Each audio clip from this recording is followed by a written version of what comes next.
So here is a Lionel version of the Union Pacific United States Railway Post Office car. And they did a fairly good job, as you can see. The rivet details, you've got the shades in there.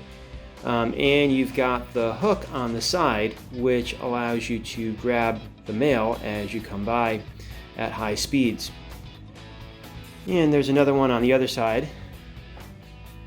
It's fairly well done here. One complaint would be that it's not decorated on the interior, but that's, I suppose, something you could always do yourself. Now, we were able to get a description from one of the museum guides about how exactly these railway post offices worked, and in particular, how this hook worked. So we took a trip out to California and we're at the Sacramento Railroad Museum, which was a fantastic museum. But what we're going to do is give you his description of how this works, and I hope you guys find it really interesting.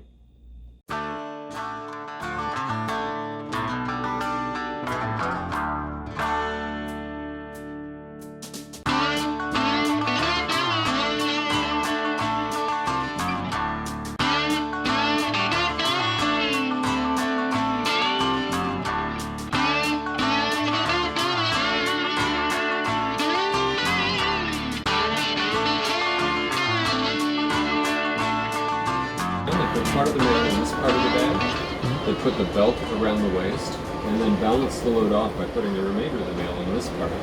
And typically there'd be a draw cord like the one in the bag behind you with that same sort of hasp at the base, so that you could pull the draw cord closed and crimp the hasp, and there's a provision on it for cataloging because now it's federal property, right? It's the U.S. mail. Then they would give this probably to a son or daughter. This would be their job, to take it down to the railroad tracks where there would be a tall post called a mail crane that would hold this bag in tension, stretching it fairly close to where this car is going to pass. And if you look through the window behind me, you can see a bag all set up ready for you to make the catch if you're willing. As we approach the place where the mail is suspended from on the mail crane, one of the clerks that worked in this car would come to the back door here. They'd have a bill cap which they'd turn around bill backwards because they're going to put their face out here, and there might be a fairly strong breeze that would take the hat off their head. They'd put on some goggles to protect their eyes, and then looking through the cinder shield. And it's called the cinder shield because when all this started in the 1860s, the locomotive in front of us would be a steam locomotive, and if you put your face out here behind the steam locomotive, you'd get a lot of hot ash and cinders in your face, although the goggles would protect your eyes, your face is exposed. So, as we approached the bag, the clerk would pull the handle.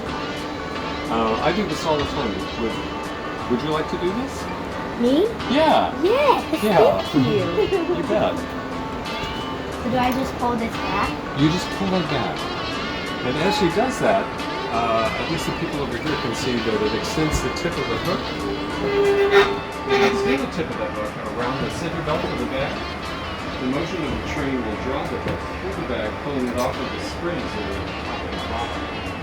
And it should come to rest in the elbow of that hook, just the way this one's come to rest in my elbow. You trap it with your other hand and pull it in off the hook. Since the people in the car were postal clerks and the person who put the lock on the bag is a postal clerk, the same key, could unlock the bag, empty the contents out onto the counter in the sorting table, and start sorting the mail. Did that ever get hurt? like when they got their There goes their neighbors.